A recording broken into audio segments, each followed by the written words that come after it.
Audio Jungle.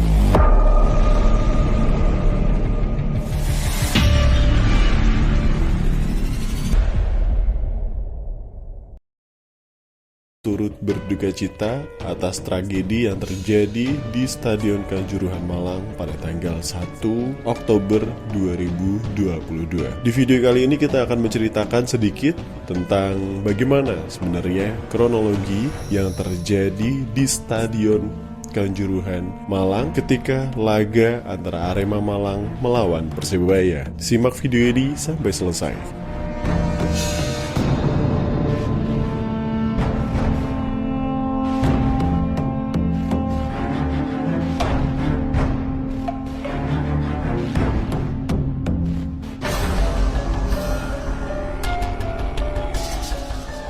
Pada lanjutan laga BRI Liga 1 pada tanggal 1 Oktober 2022 yang berlangsung pukul 20 waktu Indonesia Barat di Stadion Kanjuruhan Malang antara Arema versus Persebaya, di mana dengan skor 2-3 untuk kemenangan Persebaya Surabaya diwarnai kericuhan setelah pertandingan. Kericuhan ini setidaknya menewaskan lebih dari 120 orang supporter melalui Indonesia Barat. Kick off dimulai dan pertandingan berjalan aman tanpa kericuhan sedikit pun. Yang ada hanya supporter Arema saling melontarkan saywar ke arah pemain Persebaya. Babak pertama selesai dan saat jeda istirahat ada sekitar 2-3 kali kericuhan sedikit di tribun 12-13 yang bisa segera diamankan oleh pihak berwenang. Babak kedua berlanjut dan tim Persebaya berhasil mencetak golnya yang ketiga. Arema FC semakin tampil menyerang menggempur gawang Persebaya tapi tidak ada gol yang tercipta. Semakin banyak serangan, semakin gemas juga kita sebagai supporter menontonnya. Hingga peluit akhir dibunyikan, Arema tidak bisa menambahkan golnya dan harus menerima kekalahan. Disinilah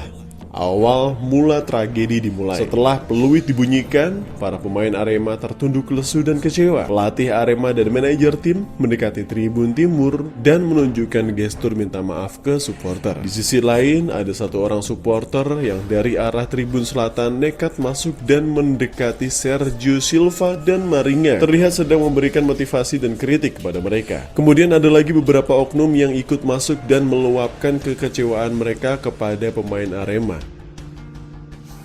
Terlihat John Alvarezi mencoba memberi peringatan kepada oknum-oknum tersebut. Namun, semakin banyak mereka berdatangan, semakin ricuh kondisi stadion karena di berbagai sisi stadion juga ikut masuk untuk meluapkan kekecewaannya kepada pemain. Diikuti dengan lempar-lempar berbagai macam benda ke arah lapangan dan para supporter yang semakin tidak terkendali. Akhirnya, pemain digiring masuk ke dalam ruang ganti dengan kawalan dari pihak berwajib. Setelah pemain masuk, supporter makin tidak terkendali dan semakin banyak yang masuk ke lapangan. Pihak aparat juga melakukan berbagai upaya untuk memukul mundur para supporter yang menurut pengakuan dari Rizky Wahyu 05, perlakuannya sangat kejam dan sadis. Dipentung dengan tongkat panjang, satu supporter dikeroyok aparat, dihantam tameng, dan banyak tindakan lainnya. Tapi saat aparat memukul mundur supporter di sisi selatan, supporter dari sisi utara justru yang menyerang ke arah aparat. Karena semakin banyaknya supporter yang masuk ke lapangan dan kondisi sudah tidak kondusif,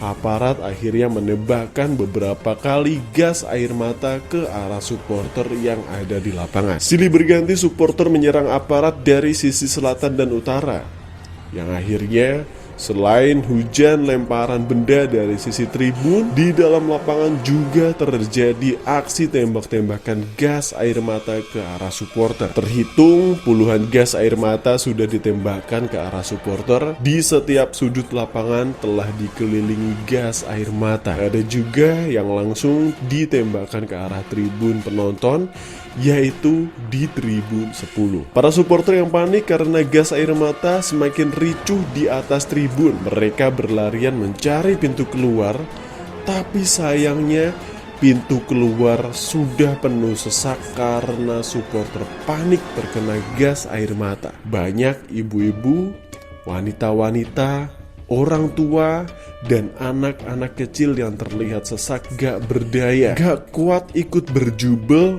untuk keluar dari stadion. Terlihat mereka sesak, karena terkena gas air mata. Seluruh pintu keluar penuh dan terjadi macet. Di dalam stadion mereka sesak karena gas air mata yang sudah ditembakkan ke berbagai arah. Sedangkan untuk keluar stadion pun gak bisa karena macet, penuh sesak di pintu keluar. Di luar stadion banyak yang terkapar dan pingsan karena efek terjebak di dalam stadion yang penuh gas air mata. Dan sekitar pukul 22.30 juga masih banyak insiden pelemparan batu ke arah mobil aparat dan pengeroyokan supporter terhadap aparat yang dianggap mengurung kita di dalam stadion dengan puluhan gas air mata. Dan terjadi beberapa tembakan gas air mata kembali di luar stadion, lebih tepatnya di sekitar Tribun 2 Kanjuruhan. Kondisi luar stadion Kanjuruhan juga sangat mencekam.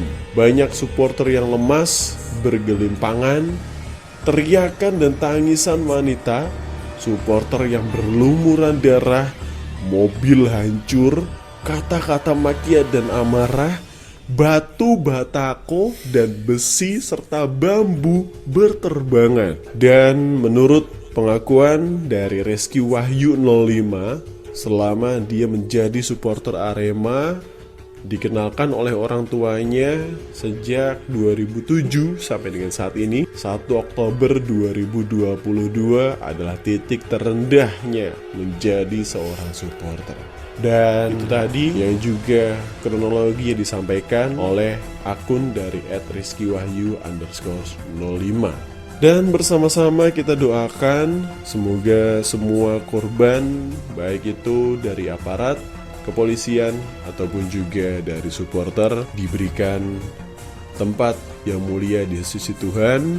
Bersama-sama kita berdoa untuk seluruh sepak bola yang ada di Indonesia, terutama semoga ini menjadi satu tragedi terakhir yang ada di Indonesia, sehingga sepak bola Indonesia dapat berjalan dengan lancar, aman, dan nyaman untuk semua pihak.